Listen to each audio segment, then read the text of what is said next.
তো south Indian একটা নতুন মুভি রিলিজ করা হয়েছে, যার নাম হলো সূর্যা স্যাটারডে। এটা একটা অ্যাকশন থ্রিলার ফিল্ম। এই মুভির পরিচালক হলেন বিবেক আথরেয়া।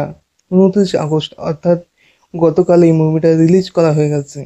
এই মুভিতে হিরোর চরিত্রে আমরা নানিকে দেখতে পাবো এবং এবং ভিলেনের চরিত্রে আমরা এস জে সূর্যাকে দেখতে পাবো। এরা দুজনেই তেলেগু ইন্ডাস্ট্রির ভালো অ্যাক্টর। দুজনের অ্যাক্টিং এ আমার খুব ভালো লেগেছে। এখানে নানির অ্যাক্টিংটা পুরো একদম ন্যাচারাল প্রকৃতির ছিল। আর এস জে সূর্যা যে ভিলেনের অ্যাক্টিং করেছে তার অ্যাক্টিংও দারুণ ছিল। দুর্দান্ত অ্যাক্টর দুজনাই। এখানে নানি অর্থাৎ যার নাম ছিল মুভিতে সূর্যা, তার ক্যারেক্টার কিছুটা এরকম টাইপের ছিল।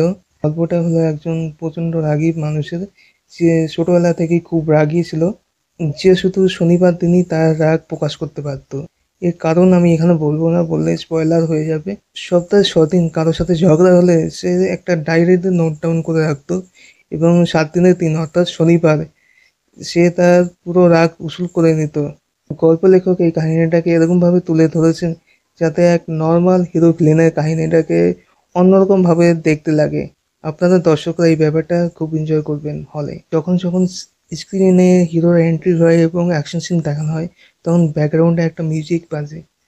আলাদা রকম সোয়াগ রয়েছে ওই মিউজিকটার মধ্যে। আমার তো দারুণ লেগেছে মিউজিকটা। আর অন্য অন্য যে গানগুলো ছিল মুভিতে সেইগুলোও ভালো ছিল।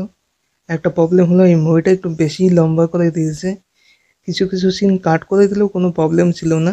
যাই হোক, মুভিতে কমেডি থেকে শুরু করে অ্যাকশন এবং আর যে বাকি সিনগুলো দেখানো হয়েছে সবগুলোই দুর্দান্ত হয়েছে। আর মুভিতে বাকি যারা অ্যাক্টিং করেছে তাদের প্রত্যেকের অ্যাক্টিং খুব ভালো হয়েছে। আমার তো মুভিটা দারুণ লেগেছে। আপনারাও দেখুন। না গালি না বাজে সিন, পুরো ফ্যামিলির সাথে এনজয় করার মতো একটা মুভি এটা। তো দেখা হচ্ছে পরবর্তী কোনো ভিডিওতে। যারা আমার এই চ্যানেলে নতুন, আমার চ্যানেলটাকে সাবস্ক্রাইব করে বেল আইকনটা অন করে রাখো পরবর্তী মুভির কোনো আপডেট পাওয়ার জন্য। সবাই ভালো থেকো। ধন্যবাদ।